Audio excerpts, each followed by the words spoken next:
प्रविंदर सिंह झोटे के फादर साहब साडे नाल मौजूद ने। ਅਸੀਂ ਨਾ ਤਾਂ ਸਰਕਾਰ ਤੋਂ ਕਿਸੇ ਕੋਈ ਮੰਗ ਐਪਲੀਕੇਸ਼ਨ ਮੰਗ ਕਰਦੇ ਆ ਨਾ ਪੁਲਿਸ ਤੋਂ।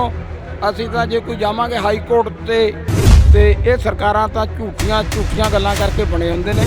ਇਸੇ ਤਰ੍ਹਾਂ ਪੁਲਿਸ ਅਫਸਰਾਂ ਨੂੰ ਰਿਸ਼ਵਤ ਚਾਹੀਦੀ ਹੈ, ਚਾਹੇ ਉਹ ਬਿਲਕੁਲ ਡੀਜੀਪੀ ਹੋਵੇ। ਵੀ ਰਹੀ ਗੱਲ ਪ੍ਰਵਿੰਦਰ ਸਿੰਘ ਝੋਟੇ ਦੀ, ਉਹਨੇ ਕੋਈ ਗਲਤ ਕੰਮ ਨਹੀਂ ਕੀਤਾ।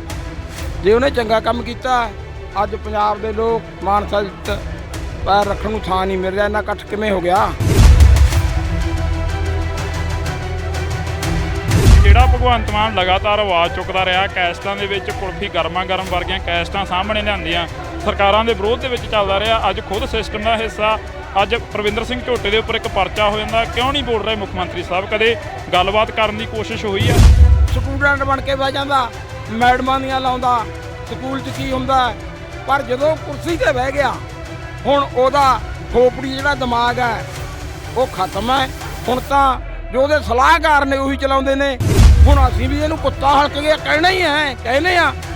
ਇਹ ਵੀ ਹੁਣ ਇਹ ਕਹੇ ਵੀ ਇੱਕ ਮੁੱਖ ਮੰਤਰੀ ਨੂੰ ਕੁੱਤਾ ਹਲਕ ਗਿਆ ਕਹਿਣਾ, ਉਹਤੇ ਪਰਚਾ ਦਰਜ ਕਰੋ। ਨਾਨਕ ਸਿੰਘ ਨੂੰ ਕਹਿ ਦੇ ਮੇਰੇ ਤੇ ਵੀ ਕਰੋ, ਉਹਦੇ ਨਾਲ ਅਸੀਂ ਦੋਨੇ ਪਿਓ ਪੁੱਤ ਇਕੱਠੇ ਹੋ ਜਾਾਂਗੇ।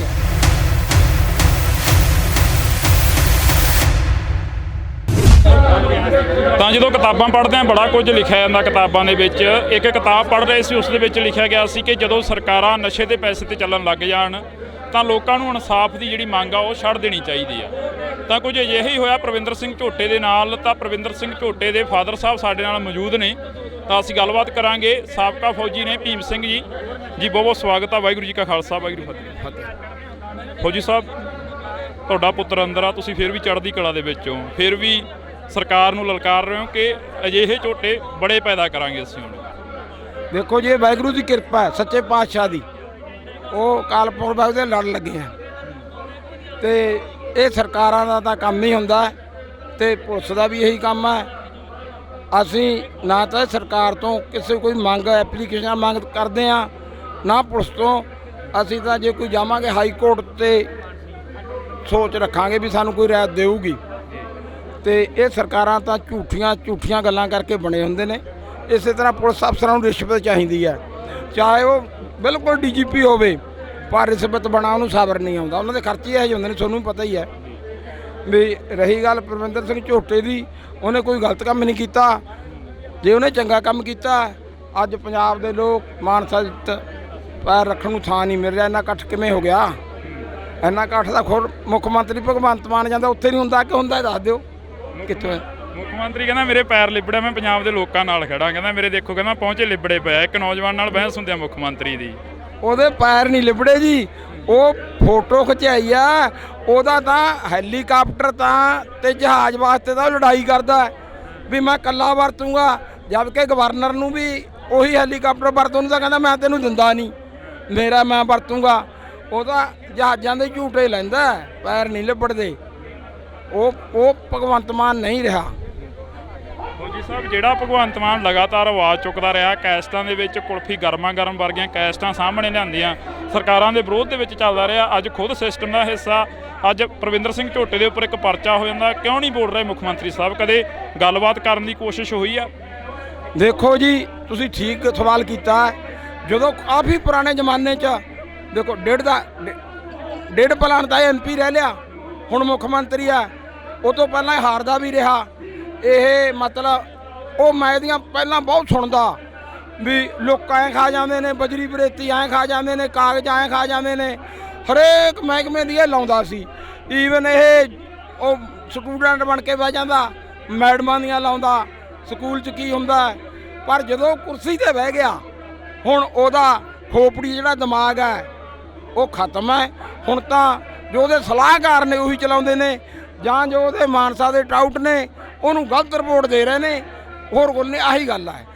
ਅਸੀਂ ਵੀ ਕਈ ਮਤਲਬ ਵੋਟਾਂ ਪਹਿਲੀਆਂ ਜਦੋਂ ਦੀ ਆਮ ਆਦਮੀ ਪਾਰਟੀ ਆਈ ਹੈ, ਅਸੀਂ ਆਮ ਆਦਮੀ ਪਾਰਟੀ ਨੂੰ ਪੂਰਾ ਜ਼ੋਰ ਸ਼ੋਰ ਨਾਲ ਵੋਟਾਂ ਪਾਈਆਂ, ਸਪੋਰਟ ਕੀਤੀ ਹੈ। ਪਰ ਜਦੋਂ ਕੁੱਤਾ ਹਲਕ ਗਿਆ, ਹੁਣ ਅਸੀਂ ਵੀ ਇਹਨੂੰ ਕੁੱਤਾ ਹਲਕ ਗਿਆ ਕਹਿਣਾ ਹੀ ਹੈ, ਕਹਿੰਦੇ ਆ। ਇਹ ਵੀ ਹੁਣ ਇਹ ਕਹੇ ਵੀ ਇੱਕ ਮੁੱਖ ਮੰਤਰੀ ਨੂੰ ਕੁੱਤਾ ਹਲਕ ਗਿਆ ਕਹਿਣਾ, ਉਹਤੇ ਪਰਚਾ ਦਰਜ ਕਰੋ।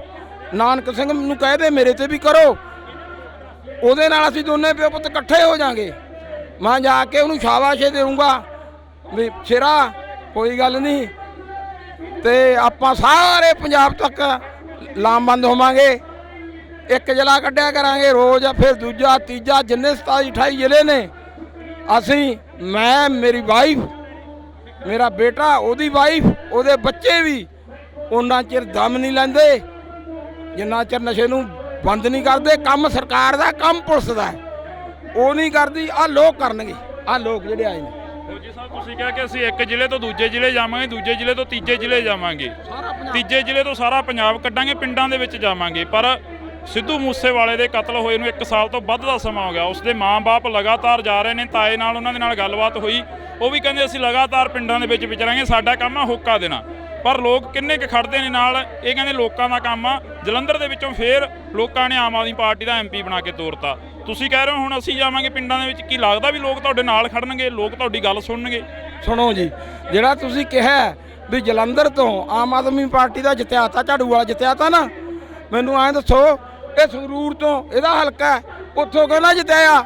ਜਦੋਂ ਉੱਥੋਂ ਲੋਕਾਂ ਨੇ ਭਗਵੰਤ ਮਾਨ ਦੀ ਟੂਹੀ ਕੁੱਟਤੀ, ਫਿਰ ਇਹਨਾਂ ਨੇ ਸੋਚਿਆ ਹੁਣ ਆਪਾਂ ਆਮ ਆਦਮੀ ਪਾਰਟੀ ਵਾਲੀ ਗੱਲ ਛੱਡੋ, ਖਾਸ ਹੋ ਜਾਓ। ਇਹਨਾਂ ਨੇ ਕਿਹਾ ਆਪਣੀ ਬੇਇੱਜ਼ਤੀ ਹੋਊਗੀ, ਕੁੱਲ ਅਫਸਰ ਖਿੱਚਦਾ, ਕੁੱਲ ਥਾਣੇਦਾਰ ਖਿੱਚਦੇ, ਸਰਪੰਚਾਂ ਨੂੰ ਕਹਤਾ ਤੁਹਾਡੇ ਨਾਲ ਐਂ ਕਰਾਂਗੇ, ਜੇ ਜ਼ਿਲ੍ਹੇ ਸਰਪੰਚ ਦੇ ਪਿੰਡ 'ਚੋਂ ਘੱਟ ਵੋਟ ਪਊਗੀ ਗ੍ਰਾਂਟ ਨਹੀਂ ਦਿੰਦੇ, ਅੰਦਰ ਕਰਾਂਗੇ। ਸਭ ਡਰਾ ਕੇ ਜਿਹੜਾ ਰਹਿੰਦਾ ਖੁੰਦਾ ਸੀ ਉਹਨੂੰ ਨਸ਼ੇ ਦੇ ਕੇ ਜਾਂ ਪੈਸੇ ਦੇ ਕੇ, ਇਹ ਉਹੀ ਪਹਿਲਾਂ ਵਾਲੀ ਲੋਕਾਂ ਵਾਲੀ ਪਾਰਟੀਆਂ ਦੀ ਰਵਾਇਤ ਨਾਲ ਵੀ ਸਾਡੀ ਬੇਇੱਜ਼ਤੀ ਨਾ ਹੋ ਜੇ, ਇਹਨਾਂ ਨੇ ਪੈਸਾ ਹੀ ਵੰਡਿਆ, ਨਸ਼ੇ ਵੀ ਵੰਡੇ ਨੇ। ਐਂ ਜਿੱਤੀ ਆ ਜਲੰਧਰ ਵਾਲੀ ਵੀ ਉਹ ਪਹਿਲਾਂ ਬੇਇੱਜ਼ਤੀ ਹੋ ਗਈ ਸੀ, ਡਾਂਗ ਦੇ ਜ਼ੋਰ ਨਾਲ, DGP ਦੇ ਜ਼ੋਰ ਨਾਲ, ਮਤਲਬ ਜਾਂ ਕਹਿ ਲਓ ਡਾਇਰੈਕਟਰ ਪੰਚਾਇਤ ਵਾਲਾ ਵੀ ਕਹਿ ਦੂਗਾ, BDO ਕਹਿ ਦੂਗਾ ਸਰਪੰਚਾ ਵੋਟਾਂ ਘੱਟ ਗਈਆਂ ਤੇਰੇ ਪਿੰਡ 'ਚੋਂ, ਝਾੜੂ ਨੂੰ ਨਾ ਇੱਥੇ ਨਾ ਬਣੀ, ਉਲਟਾ ਵੀ ਤੇਰੀ ਸਰਪੰਚੀ ਕੈਂਸਲ ਵੀ ਕਰ ਸਕਦੇ ਨੇ। ਇਹ ਐਂ ਜਿੱਤੀ ਹੈ ਜੀ ਇਹ। ਫੌਜੀ ਸਾਹਿਬ ਆਖਰ ਦੇ ਵਿੱਚ ਸਵਾਲ ਪੁੱਛਾਂਗੇ, ਪਰਵਿੰਦਰ ਸਿੰਘ ਝੋਟੇ ਨੂੰ ਕਿੰਨੇ ਕੁ ਵਾਰ ਮਿਲ ਚੁੱਕੇ ਹੋ ਜਦੋਂ ਦਾ ਉਹਨਾਂ ਨੂੰ ਅਰੈਸਟ ਕੀਤਾ ਗਿਆ, ਜਦੋਂ ਦਾ ਉਹਨਾਂ ਨੂੰ ਜੇਲ੍ਹ ਦੇ ਵਿੱਚ ਭੇਜਿਆ ਗਿਆ?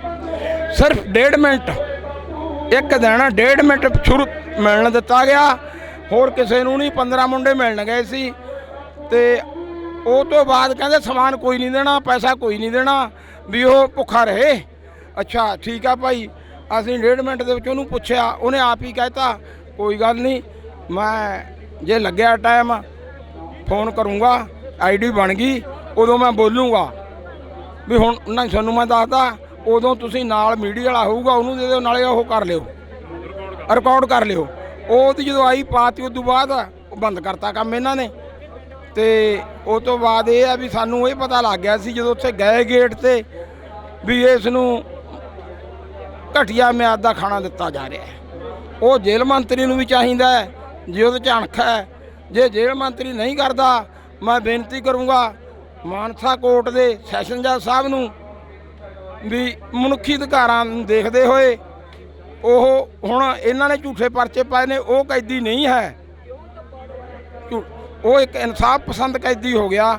ਵੀ ਇਨਸਾਫ ਪਸੰਦ ਕੈਦੀ ਦੀ ਖਾਣੇ ਪਾਣੀ ਦੀ, ਰਹਿਣ ਸਹਿਣ ਦੀ, ਮਨੁੱਖੀ ਅਧਿਕਾਰਾਂ ਮੁਤਾਬਕ ਗੌਰ ਕੀਤੀ ਜਾਵੇ। ਵਾਹਿਗੁਰੂ ਜੀ ਕਾ ਖਾਲਸਾ, ਵਾਹਿਗੁਰੂ ਜੀ ਕੀ ਫਤਿਹ। ਹੋਰ ਬਿਲਕੁਲ, ਤਾਂ ਇਹ ਤਸਵੀਰ ਆ, ਭਾਵੁਕ ਵੀ ਕਰਦੀ ਆ ਤਸਵੀਰ, ਕਿਉਂਕਿ ਅਸੀਂ ਜਿਹੜੀ ਗੱਲਬਾਤ ਕੀਤੀ ਆ ਉਹ ਗੱਲਬਾਤ ਕਾਫੀ ਜਿਹੜੀ ਕਿ ਭਾਵੁਕ ਸੀ। ਬਜ਼ੁਰਗ ਪਿਤਾ ਹਾਲੇ ਵੀ ਚੜ੍ਹਦੀ ਕਲਾ ਦੇ ਵਿੱਚ ਆ। ਉਹ ਕਹਿੰਦੇ ਕਿ ਅਸੀਂ ਪੰਜਾਬ ਦੇ ਲੋਕਾਂ ਦੀ ਗੱਲ ਕਰਾਂਗੇ, ਅਸੀਂ ਪੰਜਾਬ ਦੇ ਪਿੰਡ ਪਿੰਡ ਜਾਵਾਂਗੇ, ਪੰਜਾਬ ਦੇ ਸ਼ਹਿਰ ਸ਼ਹਿਰ ਜਾਵਾਂਗੇ, ਤੇ ਪੰਜਾਬ ਦੇ ਜ਼ਿਲ੍ਹੇ ਜ਼ਿਲ੍ਹੇ ਜਾਵਾਂਗੇ, ਜਿੰਨਾ ਟਾਈਮ ਸਾਡੇ ਪੁੱਤ ਦੀ ਰਿਹਾਈ ਨਹੀਂ ਹੁੰਦੀ ਤੇ ਜਿੰਨਾ ਟਾਈਮ ਪੰਜਾਬ ਦੇ ਵਿੱਚੋਂ ਨਸ਼ਾ ਜਿਹੜਾ ਉਹ ਖਤਮ ਨਹੀਂ ਹੁੰਦਾ। ਤੁਸੀਂ ਜੁੜੇ ਰਹਿਣਾ ਇੰਡੋਜ਼ TV ਦੇ ਨਾਲ।